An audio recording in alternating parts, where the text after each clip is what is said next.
అయితే ఇతనేంటంటే మేడం ప్రధానంగా ఇతని పాత్ర ఏదైతే ఉందో భర్తగా ఉండవలసినటువంటి పాత్ర దాన్ని కొంతవరకు ఎలివేట్ చేయాలి అని మనం చెప్పుకోవచ్చు. ఎందుకంటే తను ఏంటంటే ఇప్పుడు ఆ ఇన్‌సెక్యూరిటీ ఏదైతే ప్రధానంగా వాళ్ళ మామగారు వల్ల కలిగిందో, ఆ అభద్రతా భావం ఏదైతే కలిగిందో ఇప్పుడేంటంటే ఓకే. మీరు నాకు అన్నం పెడతారా? పెట్టరా? లేకపోతే నాకు కావాల్సినటువంటి బట్టలు కొనిస్తారా? కొనివ్వరా? అన్నటువంటిది ఒక అంశం అయితే కనుక రేపొద్దున నేను అక్కడికి ఎళ్తే కనుక ధైర్యంగా నేను స్నానం కూడా చేయలేనటువంటి పరిస్థితి అన్నది ఈ ఆడపిల్లకి రాకూడదు.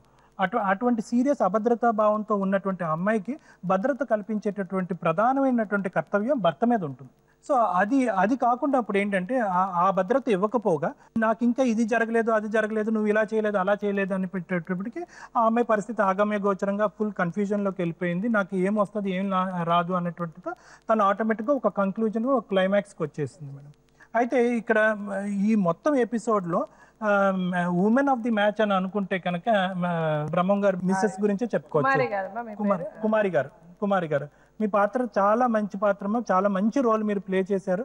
నేను ఎప్పుడు ఒకటే అంటా ఉంటాను, ఎంత పెద్ద జాయింట్ ఫ్యామిలీ అయినా అయ్యుండొచ్చు, ఎన్ని సమస్యలైనా ఉండొచ్చు, మీలాంటి ఒక ఆడావిడ ఉంటే కనుక అటువంటి ఫ్యామిలీ చాలా ఈజీగా బ్యాలెన్స్ అవుతుంది అనేటటువంటిది. అయితే ఏంటంటే మీ పాత్ర కూడా మళ్ళీ ఇంకో చోట ఎలివేట్ చేసుకోవాలి. అది ప్రధానంగా ఏంటంటే మీ భర్తను కంట్రోల్ చేసేటటువంటి దాంట్లో. ఎందుకంటే మీరు మీ భర్తను కంట్రోల్ చేయలేకపోతే సమాజంలో ఇంకెవరు కంట్రోల్ చేయలేరు. సో ఇలాగ ఎవరి పాత్ర వాళ్ళని ప్లే చేయగలిగితే కనుక ఈ ఫ్యామిలీ చాలా హ్యాపీ ఫ్యామిలీ, కలకాలం ఇలాగే హ్యాపీగా ఉంటుందని నా ఉద్దేశం. అలాగే ఆ అమ్మాయి తిండి విషయంలో దాంట్లో తానే వచ్చే మీరు ఇంకా మీ బిడ్డలా చూసుకోవాలి మీరు కూడా. ఇప్పుడు ఆ పిల్ల మంచిగా ఉంటేనే కదా రేపు మీకు మనవడా మనవరాలు పుట్టాలి కదా. అసలు మీరు చెప్పండి మ్యామ్. చాలా మటుకు అంటే ఈ అమ్మాయికి మ్యారేజ్ అయింది 15 ఇయర్స్కి, అంటే అది చైల్డ్ మ్యారేజ్ అని కిందకనే వస్తుంది. ఎన్ని చట్టాలలో ఎన్నిసార్లు ఎన్ని చోట్ల చెప్పినా కూడా 18 ఏళ్ళ అమ్మాయికి 21 సంవత్సరాల అబ్బాయికి అని అన్నా కూడా అది కూడా వీళ్ళు అవలంబించలేదు. ఇంకోటి వీళ్ళు మన మెయిన్ ఏం ఏంటంటే ఫ్యామిలీని నిలబెట్టాలి అని.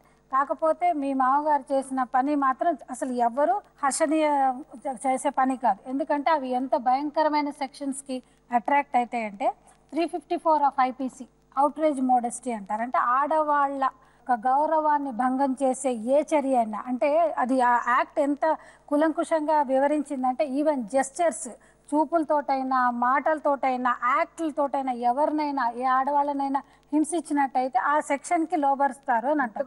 అవసరం కూడా లేదు మేడం చూసి ఒకవేళ ఏదన్నా కూడా పదాలు ఉపయోగించిన అంటే అలాంటివన్నీ కూడా ఈ యాక్ట్లో ఉన్నాయమ్మా. ఒకవేళ ఆ అమ్మాయి, మన ఉద్దేశం అయితే ఇప్పుడు మేము వివరించే అవకాశం ఎందుకంటే అంత సీరియస్ అయినా ఆయన పని చేశారు కనుక ఆ సెక్షన్లోకి ఆయన అట్రాక్ట్ అవుతారు అని చెప్పడం.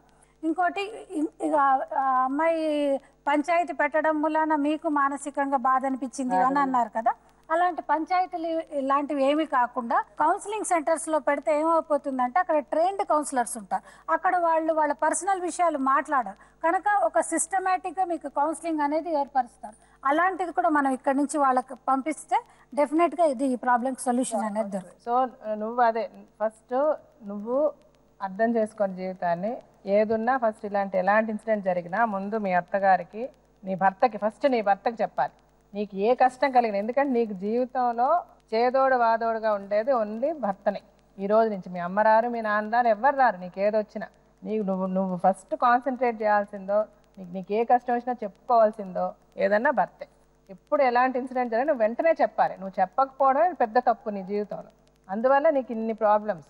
ఆ రోజే కనుక నువ్వు మాట్లాడుంటే ఇంత అర్థం చేసుకున్నావు, అప్పుడే అర్థం చేసుకున్నది. మొదటి ఇన్సిడెంట్ జరిగినప్పుడే చెప్పేసి ఉంటే ఆ రెండు కూడా జరిగి ఉండేవి కాదు. ఓకే, అలాగే మీ అమ్మ నాన్నతో నువ్వు సీక్రెట్గానే మాట్లాడుకో.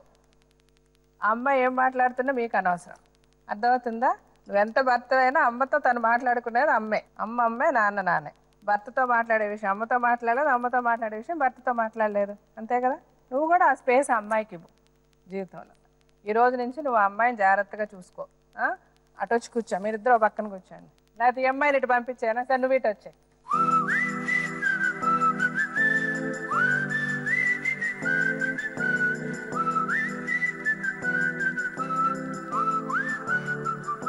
మీ ఇద్దరికి ఒకటే నేను చెప్పదలుచుకుంటున్నా, ఏం జరిగింది అన్నది ఇంక మర్చిపోండి. ఇదంతా మన మంచిగా. ఇప్పుడు మనకున్న కష్టాలు మనం మాట్లాడుకుంటేనే దానికి ఒక సొల్యూషన్ వస్తుంది. మనకు పరిష్కారం అనేది ఎప్పుడు వస్తుంది?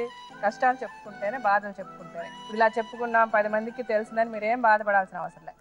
ప్రతి ఇంటిలో జరిగేదే ఇది. ఇక్కడ నుంచి ఏది కూడా ఎవరి మనసులో ఏది పెట్టుకోవద్దు. మీ అమ్మా నాన్నకు కూడా చెప్పు, సరేనా?